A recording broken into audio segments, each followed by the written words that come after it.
want you to know that even though we doing it real grand, if this podcast shit don't work, we running up in niggas' houses, my word.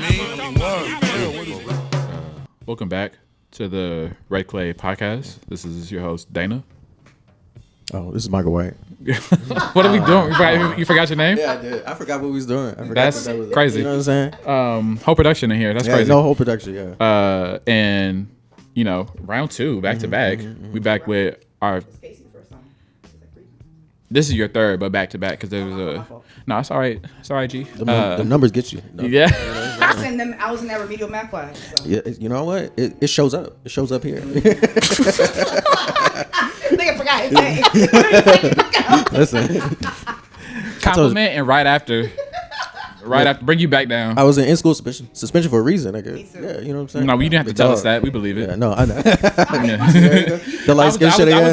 I was defending on your behalf. All right, you next. Yeah, you gonna get yours. Don't worry about it. Sieta's here again. I'm here. Yeah, I'm here as like the honorary Black queer femme, but also the honorary Capricorn because it's Capricorn season. We about to get into some. Yeah, and shit. it's MLK Day. Happy MLK Day. Well, I don't know if it's gonna come out on MLK Day or it's gonna be that week, but either way, happy MLK Day. MLK is in the air. He's the spirit is. No, for sure. He's it's around us. Happy birthday to the GOAT. Shameless plug. My birthday is the day after Martin Luther King's birthday. Another GOAT. Another goat. Capricorn season. The Red Clay affiliate was born at this time. Goats in the red clay. Shout out. And kind of going with the name of the podcast, we're gonna be talking about monuments and inspiration of MLK. And obviously, I think, at least for me, when I think of MLK, I first think of the monument in DC. Interesting. Because I remember going to DC, going to was it the National Museum or whatever it's called, or National Mall, whatever they call it. And I remember them building it. And then I remember when it came out, my mom took us back to see it. And have y'all seen it in person? Yeah. Okay. It's a beautiful monument, actually. Like, it's actually quite powerful. Whoever did the sculpture did a really good job. Like, it looked like that nigga. Yeah, it does. And everything around it is like, they did a good job. I'll just say that. It's interesting you say that. Because, I mean, likewise, I remember when it came out, too. And I believe it was a school trip or whatever. They took me there to, like, go see it. And I appreciated it. But, and maybe this is the Georgia-Atlanta bias, but it was a life-changing thing for me to go to, like, the MLK, I forget exactly what it's called, a museum or, like, whatever it was, that they have in Atlanta, where they have his, like, home preserved. And the church, Ebenezer Baptist Church. I remember seeing that as a child, and like they had the fucking. They're like, this is the suit the nigga got stabbed in. Look at this, and I was like, this is kind of traumatic. It's ghoulish. It's a little ghoulish. But Chinese brother did the sculpture. Really? Yeah, Lee. That was some Obama era shit. Gibson, Lei, and then last name Yixin. Shout out to him. Yeah, shout out, word to him. You know.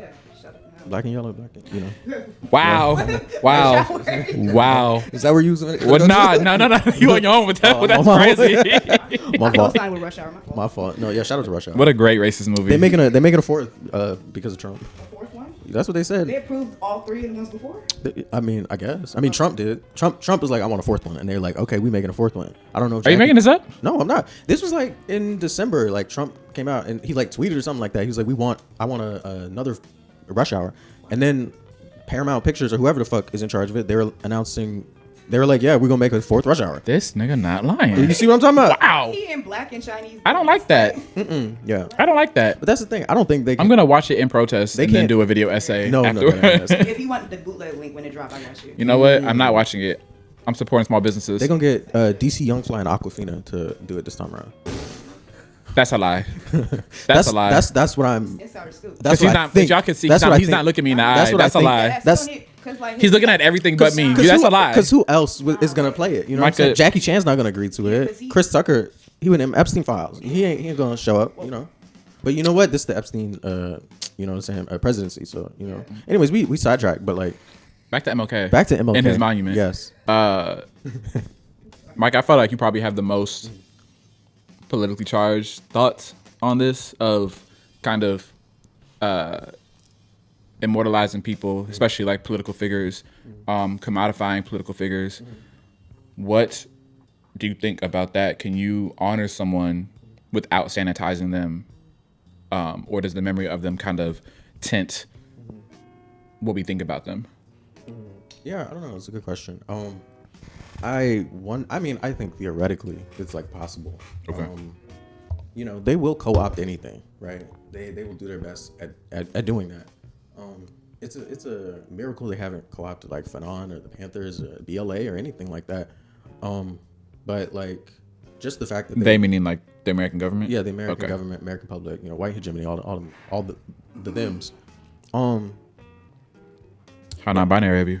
Yeah, what I'm talking about. Shout out to the they them. Type shit. But yeah, I don't know. I really don't know. I don't know if it's possible to not sanitize, like, because it's just something that is like central to American culture. Like media and Hollywood are the US's like biggest export, like worldwide. That's how we maintain soft power, and that is how we project our image to the rest of the world. But in a very real sense, that's how we project our image of ourself to ourselves. Any American like identifies very strongly with culture and media products, much more than I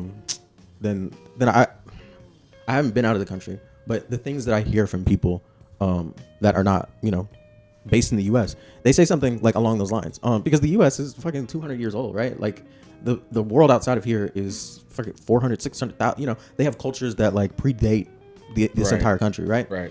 And I think it was might have been like the Ayatollah Khomeini or Qasem Soleimani, the general that like Trump fucking like killed. But he said Americans don't have heroes; they have Mickey Mouse and they have SpongeBob. And he was right in a very real sense. Like that's false, like factually false, but it's true because. But I also think, sorry to cut you off. Go ahead. But I also think that like, I wonder when we talk about America as a international unit of the world, like I can't help but think that they mean white people, because like black people have just such a dislodged relationship with the country, and like black people do have heroes, like I wouldn't say like a whole lot, but like you can't really talk crazy about MLK. For sure. I mean, or not MLK, but Malcolm X. You really cannot. Yeah. And even at a certain age demographic, you can't really talk crazy about Obama either, amongst all the fuck shit. For sure. And so when they say like Mickey Mouse and SpongeBob, it's just all like I'd be thinking about white people, like because who are the heroes for real? For sure. Not Paul Revere. No, of course. But when we talk about like revering somebody, us being damn. Bars. When it comes to us, for real. Maintaining somebody's image in like the public and making them, like an icon. Us being black people meshed in the society, it's like no matter what we do, it's going to be taken away from us because we are part of the society. And white people are going to, what they got going on over there? They are going to take that and try to make it their own. That white person voice. I mean that's how they sound. You kind of did a Mickey Mouse too, like oh boy, what they got? No, you lucky I didn't hit you with the Mickey Mouse. But like yeah, that is something because they have taken MLK like from like he was hated in his time. And they've Santa-Claus-ified him. They have turned him into Saint Nickified. The fact that fucking Saint Nickified. Yeah. Like when that nigga got fucking kirked, like they were talking about how he is just like he's the modern day MLK. They were what? Charlie Kirk? That's what they were saying. They were saying that? Yes. Yep. They were putting pictures of Charlie Kirk next to Malcolm. And the thing is, so I'm off Twitter. So like because the infiltration was crazy. And that's for the best. But like, so I feel like I'm kind of untapped to like a wider. They was saying that? They make it Instagram too. Conservatives. That's are insane. They are. That's insane. Because they are insane. I think they made him black too, or maybe that was who's that white man that made black? I think they made 50 Cent white. Maybe I don't know. They do it with everybody. Black. But yeah, they do it with a lot of people. Yeah. They've had George Floyd memes for like the last like 4 or 5 years.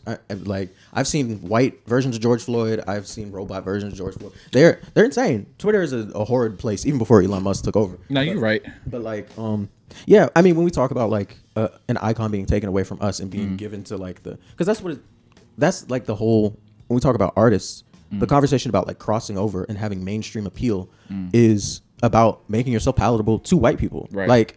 Like. The Jackson 5, like they were popular, of course, when, Michael did Off the Wall. I don't know what it was like. I wasn't alive in the 70s, but that's the black classic. That's the one that black folks like. Right. That's the one that Quincy Jones likes. Exactly. That's the one that Quincy Jones likes. Thriller is the worldwide recognized, phenomenon. And I'm like, it's cool. It's good. It's a really good album. It's Thriller. But it's not Thriller. Off the wall. Yeah. And something similar happens when our icons become no longer black icons, they become American icons. Like Malcolm is still a black icon. Like yes. Even though they sell his image on like shirts at Target or at PacSun or wherever the fuck, he's still black. They haven't know why that is. Yeah. Like, cause I feel like I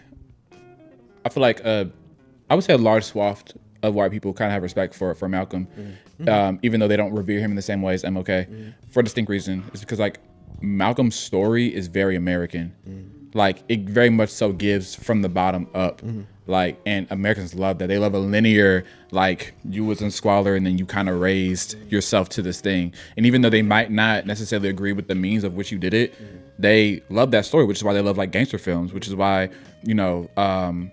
anybody that can kind of overcome, they like that. And that is definitely like Malcolm's story. Malcolm will never cross over in the same way that MLK does, because like MLK was just not talking shit about white people. He just wasn't doing that until like his later. And even then it was like MLK's focus was kind of somewhere else and Malcolm's was somewhere else. And even though they're a lot closer than we tell the story about, but a whole part of Malcolm's ascension is just all like, these white people are evil. And that's why he will never kind of cross over to that, which is not a good or bad thing. It's just the truth. But MLK, he was just all like, hey, I have a dream. That's the highlight. Well, when you make that dichotomy, I think like Malcolm had like Spike Lee to come along and put Denzel as the face. And he has a lot of like representation in that. Like that's what people think of, right? So I think of Denzel, not even maybe. Malcolm. There's a chance. I'd be curious what people say about that. But like MLK was explicit, and that's the difference. He was explicitly co-opted by the American government. Like the fact that he was given a holiday. There's no Malcolm holiday. They gave him a movie, and that's its own type of legacy to carry on. But the fact that, and he was given that under Ronald Reagan of all people. Which do you think is stronger? Like him having a day or Malcolm having a movie? Because there is no MLK movie. Or you mean Malcolm movie? No. You're right. MLK movie. I mean, yeah, there's Selma, but that don't.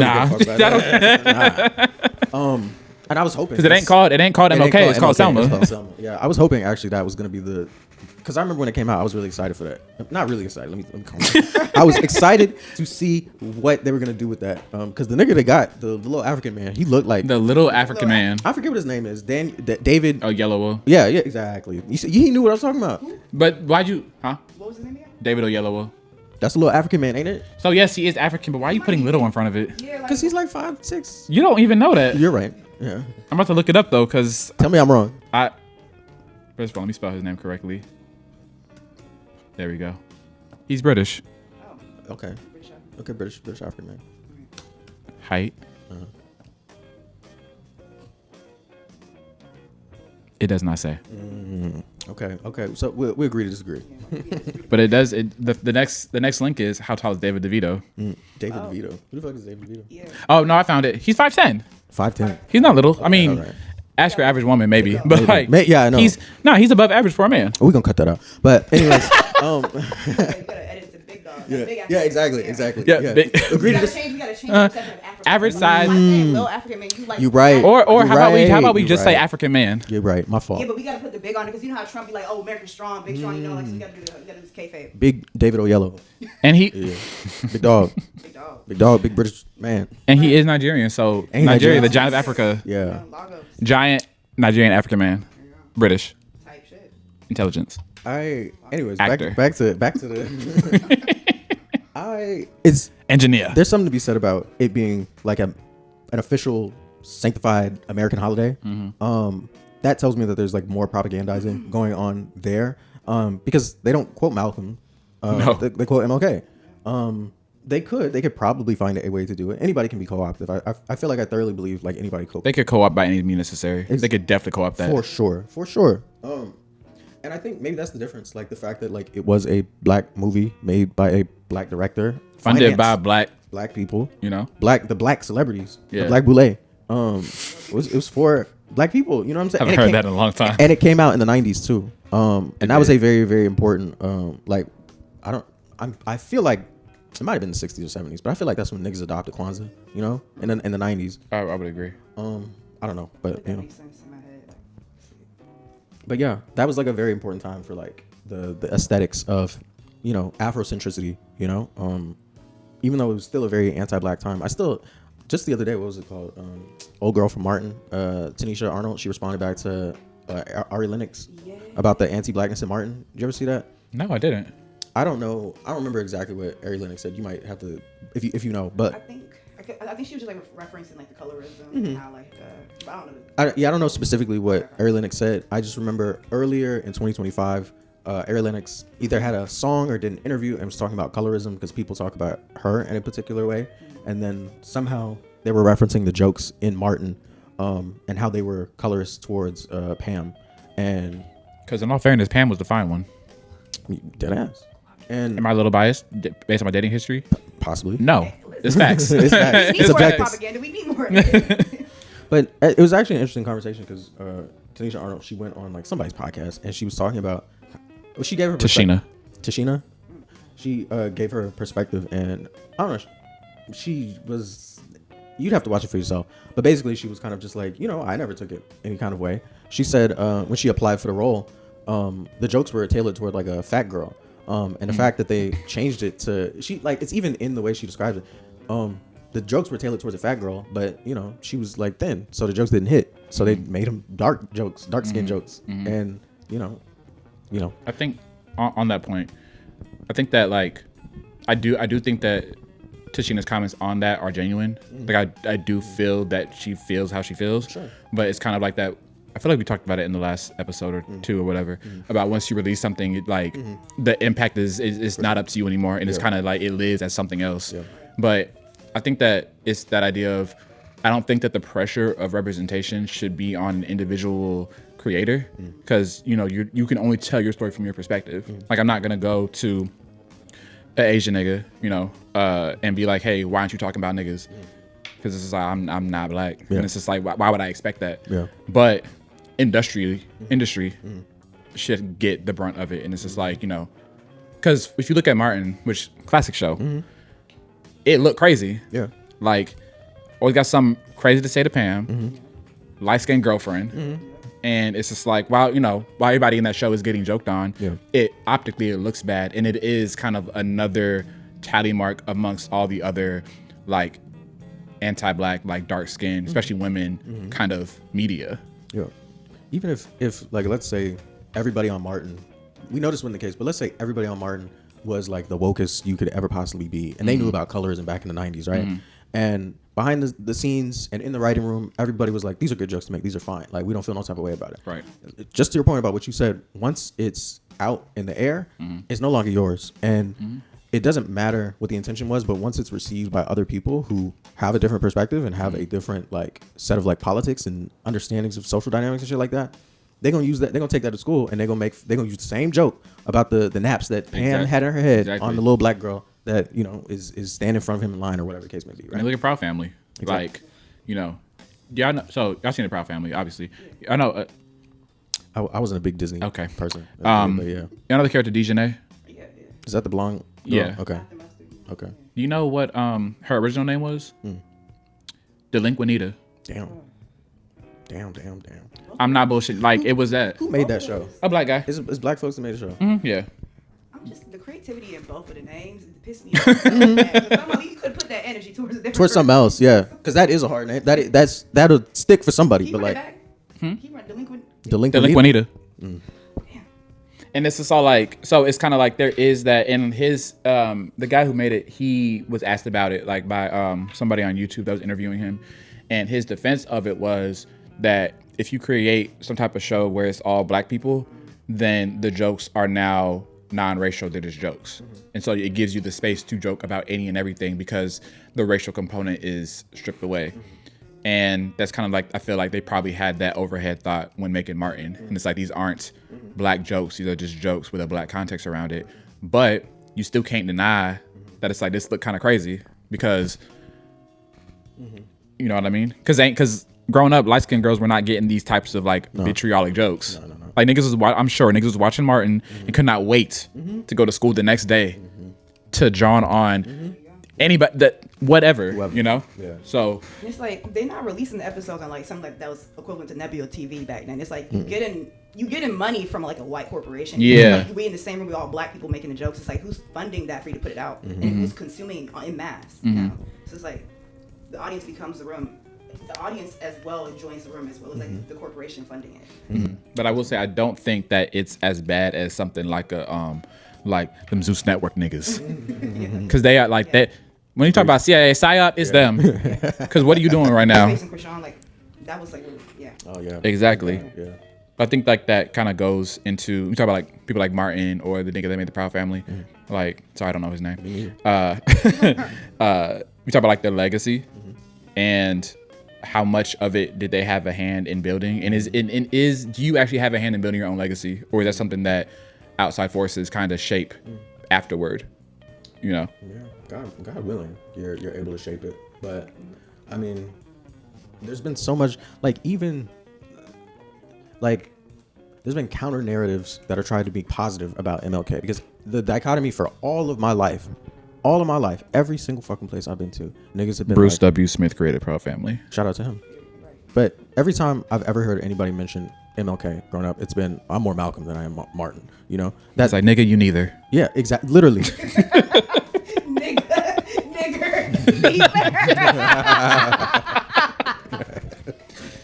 But yeah, it's like I don't know. We have taken it upon ourselves to try to like reclaim his image in some sense. Like I've even heard people say he was basically like a socialist. People have basically said he's much more radical than MLK. Yeah, MLK Yeah. than we give him credit for. And In his later years, for sure. and you know, maybe that has again a part to do with how it's been co-opted by like the government. The government is probably the biggest entity that we have difficulty fighting against, whether it's ideological or material or whatever the case may be. We can't really push back because they've had a fucking 40-year head start, right? But I mean, people are trying to reclaim it. There's a couple of books about like the Radical King, Prophet of Discontent. There's a handful of people that are trying to teach people about like, yeah, MLK was not like a slouch. He's somebody that should be respected and should be honored, at least very much on the same platform. And there's a lot of things to still be learned from him. But again, it's like, I mean, I can't help but just see it as a psyop, because it's like people aren't interested in MLK, and he, by all accounts, he was the one that succeeded. He's the one that got us the gains that we got, right? Regardless of what you think about integration or whatever the fuck, you know, the LBJ society, everything that came after, like he died. He's the one that succeeded. They got us some wins. Malcolm, he inspires people, but the nation kicked him out. He went on to try to do his own thing, and then he was murdered. He doesn't. The fruits that he bared show up in the Panthers, show up in the BLA, show up in, you know, again, the inspiration that people take from him all over the world. Right. And if you want to talk about like quantifying that, it's like that. I mean, that's another conversation. Who knows who truly like has a bigger legacy? I don't know. I mean, that's why they're parallel all the time. But I think that's like even it's interesting because the gains that like MLK has gotten for us on behalf of us, you know, is you can't really quantify that. It's priceless. Like really being able to, I mean, there's still like voter suppression and like all these things, but like, you know, like, you know, we're in Virginia. Like I voted for the governor a couple months ago, and like it was just easy. Like I never had to think about like, you know, they may not let me vote or may swindle me out of my vote. You know what I mean? It's just like I went to the school. Shout out to George Carver Elementary. Walked in there. It was some nice old black ladies. I said, "Oh, come on, baby, go ahead, sign this up." Walked down, did my thing, and I was out of there.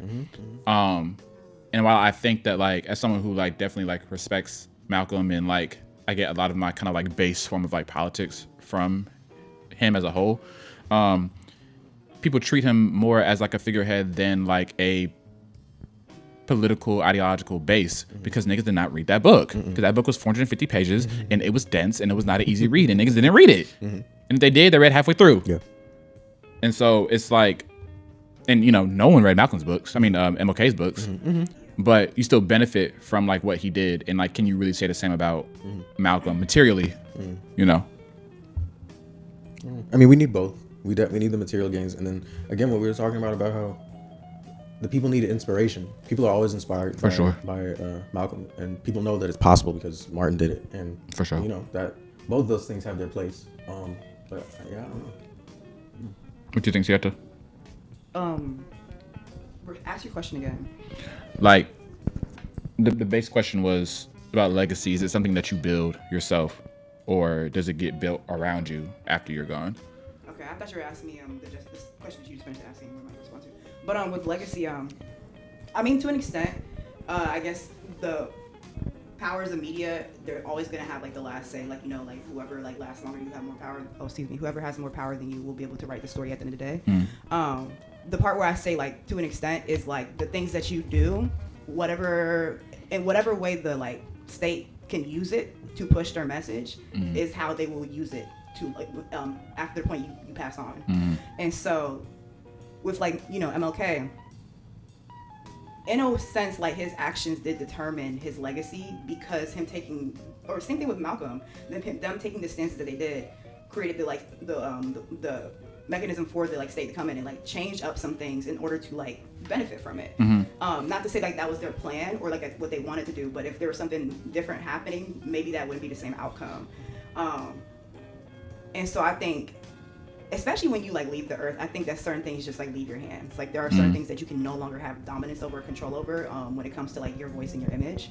So yeah, I think it's like a kind of like a both answer type of thing. Like, because I was like looking up like, you know, the definition of like legacy, and like it doesn't necessarily say that it has to be after you pass on. It's just anything that's like a long-term impact of like something that you did. And so yeah. And on that point of legacy, Michael put this question in our little script about, can memory be trusted to tell the truth? And it's interesting because like when I saw that, I had a visceral reaction to it, because I said no, like unequivocally no, because it's known that like humans like don't have great memories, like, and it's always tainted by our like our spiritual perspective, like as a person, but it's also tainted by like our physical perspective of like where we were when we saw it, what we were going through, like all these things. But I think that it's kind of like that idea of when does a individual experience become like a phenomena? So we're all kind of in like the social science sphere of like academia, and it's something that like hard sciences kind of write off because it's based on individual perspective, but which is true, but it doesn't become a perspective anymore when it's like, well, 500,000 people of this specific group said the same thing, and people want to call it like collective memory, which I understand, but it's no longer a individual experience. It's something that's happening that's causing all these people who are different. And I think that's the thing where people miss of these people are different, even though it's 500,000 black people, all the niggas is different. And if they all have the same experience, then it ain't just individualized. It's something that's happening to the people group. And so in that case, yes. And I think that there's a space to be held for individual memory, because that's kind of what anthropology is all about. You know, Zora Neale Hurston, like, rest her soul, like she really did that and found it important of like, I'm going to these people and taking their individual stories and cementing it as something to be like introduced, like Bear Coon, about, you know, the last African that was brought to America, and you know, she was able to, if I'm remembering this correctly, was able to like interview him and like tell his story about that journey. And that's obviously one instance, but it's important. But still, it's kind of, when you get a story from one person, it's that you have to understand there's a level of margin of error in that, because whether it be like what you were saying, Sieta, like memory suppression, just being flat out wrong, telling, even reading Malcolm X, his autobiography, and you can see it in the edit, he's purposely leaving stuff out. And he was honest about like, because he's trying to protect people, he's purposely leaving stuff out. And so that doesn't make your account, even though it's your biography, that it makes your account less truthful. And so, like, not to like legitimize like the criminal justice system, or like even like even science like in America, but like that's why we have like the scientific like method. That's Right. why we have like the legal system, in which like witness cross examination, Right. to make sure that there's a consistency in the story. And so like anytime you look at anything from like like one lens, you are always going to only see it from it's that what's that fucking Plato, the theory of the cave, the man in the cave, like you only see. You tell me about that. Say that again. Can you explain that? I never heard of that before. Okay, so if I'm actually like remember it properly, I could jump in if you need, but go ahead. but it is Plato's theory. Yes, of it is the man in the Plato, cave. yeah. So essentially, the man in the cave, if there's like a wall that's stopping him from seeing what's beyond the cave, even the little gap, there's like a little gap at the top, and I believe there's a fire inside the cave, and so he can only perceive the limitations of like what he is able to like visually like see, like based on his physical like wherever he's at. But what's the second part of it? There's like an image that you're referring to, which I can see it as you're talking about it. I think that the theory of the cave is essentially like the message that it's putting out there is reality is really only what you can understand from your like sense organs, right? And the analogy of the cave is that there are people that live in a cave and they see the shadows of things going on outside, and they have a life in the cave where they have the fire, and the fire illuminates the things going on outside onto the wall, and they see the shadows of the things happening outside, and they think the shadows are reality, and they don't know about outside. Okay. So until a person goes outside, you don't really understand truly what reality is, and that's kind of the gist Like of touch it. grass. Yeah. Yes. Yes. Okay. Essentially. Yeah. But it's more of an argument about like it fits in exactly what you're talking about, but it is more about like consciousness and what we know about like spirituality and the world and everything like beyond just the flesh and everything that we can see.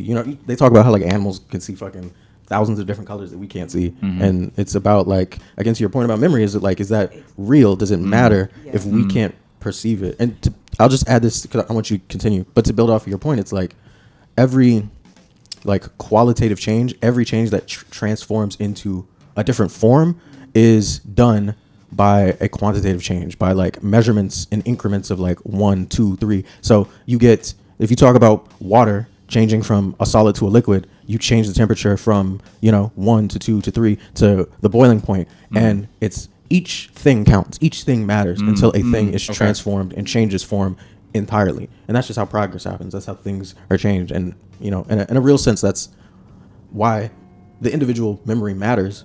It can't be trusted, but in its entirety, you can't rely on it solely, but like in aggregate with everybody else. Yes. In community with people, when you have all of those things enmeshed together, you can see kind of the form of whatever it is that we're trying to look at. You can understand Black people. You can understand what the people are going through. There's a line from like Mos Def, Yasin Bey on Black on Both Sides. He starts his album by like asking, people are like, how is hip hop doing? He's like, you'll know how hip hop is doing if you ask, how am I doing? Where am I at?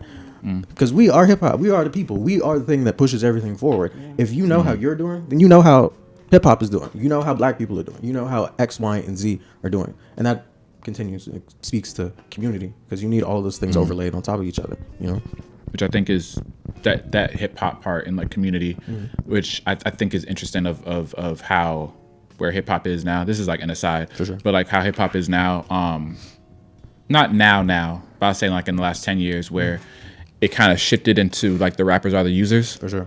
And before it was like the rappers were the dealers, right? And I think that kind of speaks to that generational break of the old heads were not teaching the people coming up. And there was like a disdain for anything new. And because of that, the new generation were not listening and going back to with anything that they were doing. And so it kind of, like when I think of like Future, Juice WRLD, Mac Miller, like, I'm saying a lot of people that like passed and stuff from like drugs, X, like all these people, that generation of like kind of rap was very like drug into even like A$AP Rocky, Who's not very drug user, fake fiend, yeah, like it was, drug induced in a way that I don't want to say that like the 90s and 2000s were not, For sure. but at least from a sonic level was not. Yeah. And kind of what that memory does to the makeup of how people envision like hip hop today and yesterday. To just real quick go back to what Yeah. I was saying with the Plato's, excuse me, but Micah, you had said about sensation perception, like how it limits like our perspective, and Dana, you were talking about how you cannot trust an individual narrative to tell the entire story. Like, yeah, I think those two things like absolutely do coincide.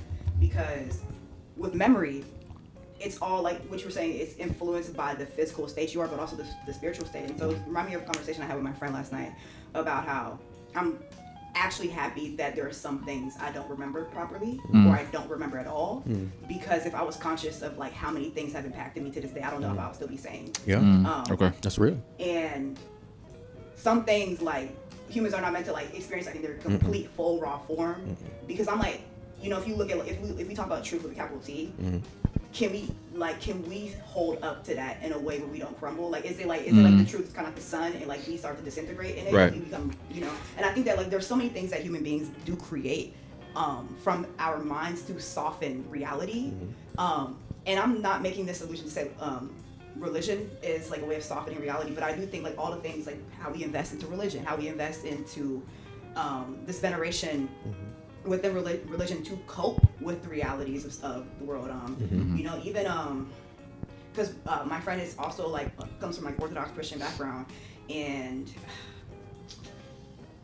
I was talking to them about how with basically implanting Christianity into like black people or oppressed religion to oppress people is that you make a person fall in love with the afterlife so that they no longer have a dog in the fight of their life right now. It's easy to discard what you're going through right now if you can believe that if you just follow a set rule, set goal of like a set thing of rules, your afterlife is promised. Why would I need to go punch somebody in the face if I know I can just go listen to what Master says, and when I die, I live in paradise. And that's a way to disenfranchise people from like fighting for what they have. Like this whole concept of like you only live once, you only have one life. That makes people detach from like attached to the life they have, but also detached to the life they have. Because like, let me just die and experience the peace that I was hoping to. And I was trying to bring that back to like the ultimate like conversation about MLK, which I guess in a sense is like you know I'm thinking about somebody else's grave marker, the free at last, realize finally I'm free at last. That's not MLK, is it? That's somebody else's. I think it's a like a religious type of doctrine. So I'm sure he said it, but I don't know if it came from him per se. So like I feel like black people, and this extends to all like oppressed people, we engage with freedom through up till now. I feel like in history, like massively through death. Which I he said it. He said it in his speech. Okay, but like I said, I don't know if that came like was materialized in his own mind. He loved his quotes. Oh no, for sure. Capricorn, I love the quote some shit. I guess the parallel I see with like like freedom, death, like attachment, and like memory. It's like certain things like do have to die in our minds in order for us to have some type of tangible relationship. Like To your point of like we as humans we might not be able to like take on the full truth.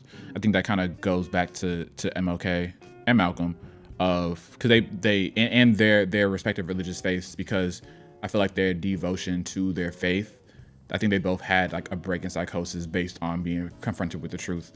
When it comes to MLK, it's that quote of he felt like he's like led his people to like a burning building, and kind of really stepping back and like looking at what it took to get to where they were, and they hadn't had as much gains at that time. And this is like, well, is this the truth of, is it all worth it? Because like so many people have died, so many people are injured, so many people have actually like turned their back on us and left because progress wasn't materializing.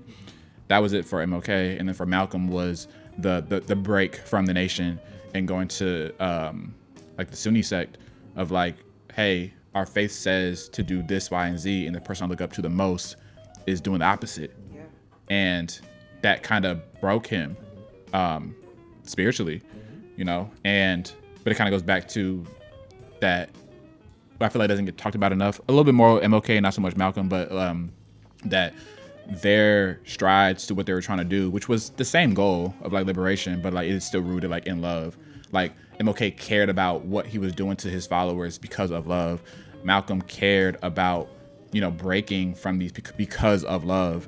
And I think love, truth, and memory are all tied up in that kind of way. I mean, you said it before in a previous episode, but like, yeah, every revolutionary is motivated by like a deep sense of love for the people and the community that they represent, and are trying to advance their interests. Yeah, 100%. I mean, to the point about like, yeah, truth being like a difficult thing to wrestle with. I mean, it is. For the audience, I mean, y'all know to a certain degree, but I like am in school right now and I work as a therapist, and even to your point, Sieta, specifically about like the amount of things that you would have to forget in order to like remain sane, on a day-to-day basis, it's very real. The body protects us. There are a lot of things that, we don't even recognize about our psyche or our bodies, in the ways that they are trying to maintain us and keep us whole and stop us from disintegrating. Because, there are people that at the very least I've like talked through in therapy and things that they have repeated to themselves, and they embody it, they know it on a much more than anybody else ever could. And I was telling my homeboy the other day, there's just something just powerful just about verbalizing and language and speaking it out. I'm not religious, but I was religious in a religious household, and it's life and death in the power of the tongue. And just seeing like just people saying things and hearing themselves say the things about themselves and about their life and the people in it, it just brings tears to people's eyes. It makes people break down. To realize and stand in front of the truth just completely naked and unprotected is a terrifying prospect. Yeah. I think for everybody, because no one is. Even it's wrapped up in the entire conversation that we're all fallible. That's the reason that why Malcolm left the nation. The man that he looked up to, the one that brought him to the point that he was at, was fallible and was not the man that he thought he was.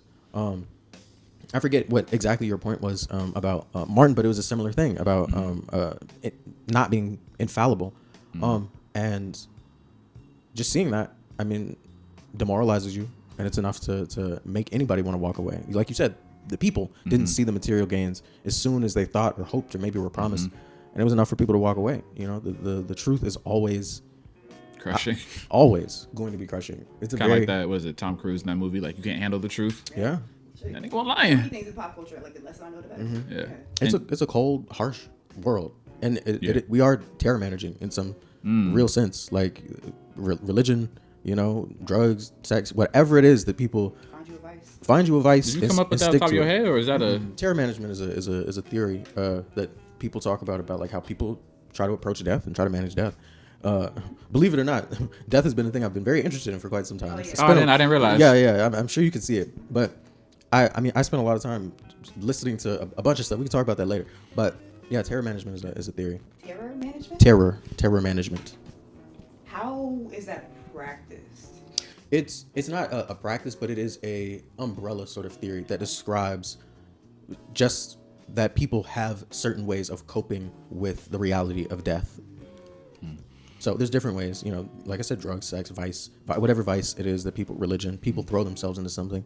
In some sense, like legacy is a means of gaining like immortality, to be preserved long beyond the fact that like we know Genghis Khan, that's made him immortal. People talk about like how you die once when your body physically dies, and you die a second time when your name is no longer spoken. Kind of like Coco.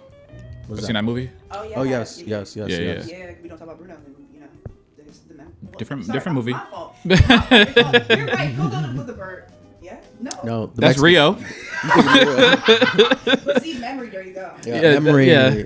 You putting all the Latin American countries into one thing. You put them all together. Yeah. Yeah, it's okay. The memory is okay. It's all right. Coco with the skeletons. Yeah. And the Mexicans. And the Mexicans. Yeah. Real? Well, no, Real's not. No, it's not. Different type of Mexican. Different language. Micah, what? Huh? Who said that? Y'all heard that? Wow. Y'all heard that? Where did Rio take place? Rio is in Brazil, yes. Yeah, That's that's the bird. It's niggas down there. So I can say So that. that's It's niggas. no. Can you? That's so Rio's the birds. The birds in Brazil. So it wasn't even Mexican. So I'm not wrong. I wasn't. Yes, you are. This fake Spanish figures, because Portuguese they sound alike. How about you the one that y'all? got Okay, this- so the Portuguese shit on wow. your phone. I was finna wrap this up so good, and y'all fucked it up, just like niggas do. Just fuck everything up. Infallibility. What I was gonna say was, Micah, Yeah. to your point on disintegration Yeah. in statues and monuments. Yeah. Do you feel that is fair to the people? Because you have a question here saying the weight of being remembered versus the freedom of being forgotten, and that reminded me of Michael Jackson. And I see so often, even whether it's something like the fuck shit that he did or was alleged of doing, or his greatness, like I see the same comment in both sides of, can y'all please let that man rest?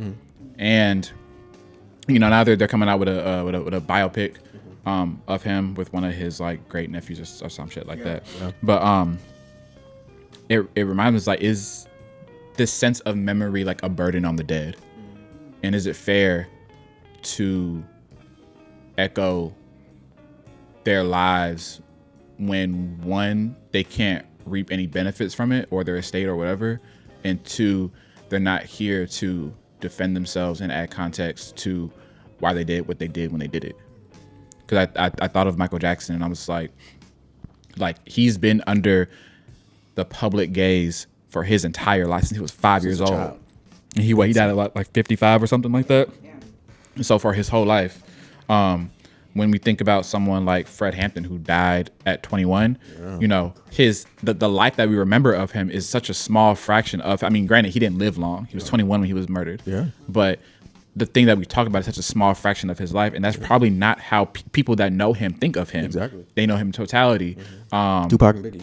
Tupac and Big, but what, that 23? 23? Yeah, 23, 24. Them niggas. Young people. And we kind of, we look at them as older than what they were. I think of, he just passed, rest in peace to D'Angelo. Yeah. It's like the two things that are parallel about him in his life is his music and him being sexualized as a teenager. Like, they're kind of parallel. Like, people talk about both at the same frequency, I feel. And so how fair is it to these people, especially when a lot of times their legacy is remembered in, like you said, in terror or in trauma.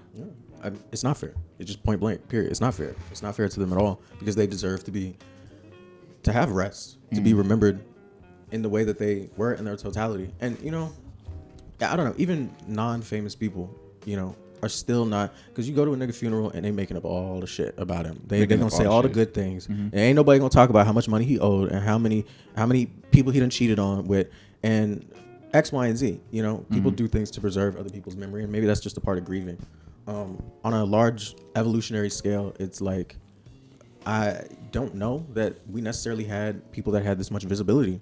This is a relatively new thing, mass media that connects people across the globe and compresses space and time in this kind of way, where a person in, you know, Australia can know what's happening here in, you know, Richmond at whenever they want. At a blink, yeah. That's not we're not evolutionarily like equipped for that. Our brains are only gonna catch up as quick as they can. And so, to put it again, just point blank, it's not fair. Those people are people. They'll only ever be people. There's no heroes, there's no monsters, there's no demons, there's nothing. It's people. It's there's some demons. There's some demons. King Von did walk this earth. He's a person that did demonous things. Yes, but he's still a person. And I mean, that's just it. I mean, even then, it's like talking about him. Like, I know his mama cried when he died. For sure. I know it did. I know his mom remembers what he looked like as a child. You know, we talk about even XXX Tentacion. There's so many terrible things that we could say about him. He obviously had problems, but like, you know, his mom will remember him how they remembered him. You know, everybody's gonna remember him differently. We're all capable of monstrous things. We've all done monstrous things. There's things we all regret. We've all probably apologized for. Probably a lot of things we haven't apologized for. And because we aren't famous, because we aren't in that spotlight, and we don't have the weight of, you know, being a community leader or being an icon for thousands, millions of people across the world, we get to live in the, I don't know, like the freedom of just being that, just being human, just being infallible. And I think everybody should be afforded that, and being forgotten. And you should be able to be forgotten, yes. And if I may add one last thing to that. Of course. Because Mike, you were saying about the legacy, and like letting people die, they would be free of memory. Same thing with what you were saying, Mike. Thanos. But I was thinking about that, and I'm like, I don't think legacy is supposed to be for the people that live the life. I think legacy is supposed to be for the people that live after, to contextualize the people who passed on lives. Because I'm like, as you're building your legacy, as you're going through life, you're not really doing with the context of building the legacy, because the context comes after what happens. You're just acting. And I think about with death, like the way in which we grieve and hold on to the memory of people is through that process of grief, by connecting with what they left behind. But the people that have gone, they have already detached from that. Like, my body means nothing to me after I'm dead. Right. And so think about, is legacy something that you build or something that gets built? yeah, I don't think that. Oh yes, I was gonna say with the fight that we're doing with the black. It's okay. With the black radical tradition, the phrase of like, I'm not doing this for myself. We're doing it for the generations that come after us. And so I feel like that is a testament to like legacy is not for me. It's for those that come after me. What can I do, in succession to make sure it's digested the right way as best as it can be. So yeah. For sure. Any closing thoughts from either of y'all? Y'all said it all. All right. Thank you, Sieta, again for coming on, doing another great episode for us. Thank you all for tuning in. In the notes, you can catch us on Instagram, X, YouTube, Patreon. Give us a few dollars. Yeah. Just a couple. Yeah. Or more than a couple. As you can, Yeah. honestly. Yeah. Because if you can give me $1 million, We just had a good conversation. give us $1 million. Yeah. We're going to get there. Yeah. Give us some legacy money. You know what I'm saying? My nigga. Thank you for coming to another episode of the Red Clay Podcast. We will catch y'all next time. Peace.